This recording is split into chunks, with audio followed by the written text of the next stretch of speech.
Друзі, вітаю! Сьогодні в мене був також насичений день, і я підготував наступну порцію актуальних новин. Почнемо з важливої та корисної інформації, а потім будуть відповіді на запитання. В Словенії дуже полюбляють різні там купони, каталоги зі знижками, збирання балів і таке інше. Але є і простіші варіанти економити. Наприклад, у магазинах Lidl кожного вівторка або середи можна отримати купон на знижку 10% на всі товари, тобто на весь чек на найближчу п'ятницю. Для цього вам треба купити щонебудь одним чеком більше ніж на 20 євро. Це лише один з прикладів, тож не лінуйтесь слідкувати за різними акціями, адже знижки зазвичай реальні, без попереднього переписування цінників. Йдемо далі. В Словенії та деяких інших країнах Європи на поштових відправленнях зазвичай не вказується номер квартири. Так само і на поштових скриньках і домофонах не завжди є номер квартири. Але завжди є прізвище. Якщо ви чекаєте на документи від управної ноти, а вашого прізвища немає на поштовій скринці, то поштар не знатиме, в яку саме скриньку його покласти, і є вірогідність того, що ви взагалі цей лист не отримаєте. Тож не ускладнюйте роботу поштою, а собі життя. Зазначайте своє прізвище на поштовій скринці. Далі інформація, яка буде корисна тим, хто вже має дозвіл на проживання і буде його подовжувати. Власники авто на словенській реєстрації не мали права керувати авто, якщо термін дії попереднього дозволу на проживання вже скінчився, а новий дозвіл ще на розгляданні. Нещодавно це обмеження було знято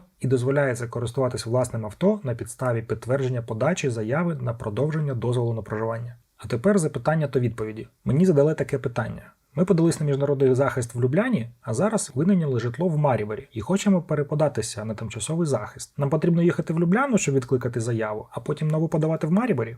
Ні, їздити нікуди не треба. Відкликати заяву на міжнародний і подати на тимчасовий можна не тільки там, де подавалися, тож можете звертатись до найближчого поліцейського відділку. Співробітники, які оформляють заяви, працюють не постійно, тож краще заздалегідь зателефонувати і спитати час їх роботи. Далі. Скільки часу можна їздити на авто на українських номерах? За законом, іноземці мають зареєструвати своє авто в Словенії впродовж 1 місяця з моменту отримання дозволу на проживання. Але процедура перереєстрації, окрім сплати податків, передбачає, що ви маєте зняти його з обліку в Україні, що зараз абсолютно неможливо і суперечить закону про міжнародний захист. Ніхто не може вас змусити повертатися в країну, де вам загрожує небезпека. Жодна інстанція не змогла надати відповідь на це запитання. Лише запевнили, що до подальшого роз'яснення штрафів не буде. А оскільки наша ініціативна група волонтерів буде мати зустрічі в різних державних установах та їх підрозділах, ми будемо тримати на контролі це питання. Наступне. Для заяви на отримання податкового номеру потрібна копія закордонного паспорту, але ми виїхали по українському внутрішньому паспорту. Як нам бути? Ви можете додати до заяви копію будь-якого документу, що посвідчує особу. Внутрішній український паспорт, водійське посвідчення або студентський квиток. Якщо у вас немає ніякого документу, то вам у будь-якому разі слід звернутися до українського посольства. Наступне питання. Я маю ФОП в Україні і працюю онлайн, як і раніше. Чи потрібно мені реєструвати ФОП в Словенії або платити якісь інші податки? Якщо ви не працюєте зі словенськими контрагентами, то ви можете і надалі працювати через ФОП, зареєстрований в Україні. Жодних податків в Словенії платити не треба. Отримання податкового номеру на це не впливає. Ви будете зобов'язані платити податки в Словенії, якщо напишете заяву на отримання податкового резидентства. Також не забувайте, що для отримання фінансової допомоги ви маєте вказати свої прибутки. Якщо ваш прибуток буде менше, ніж прожитковий мінімум в Словенії, то ви отримуєте доплату до прожиткового мінімуму. Далі.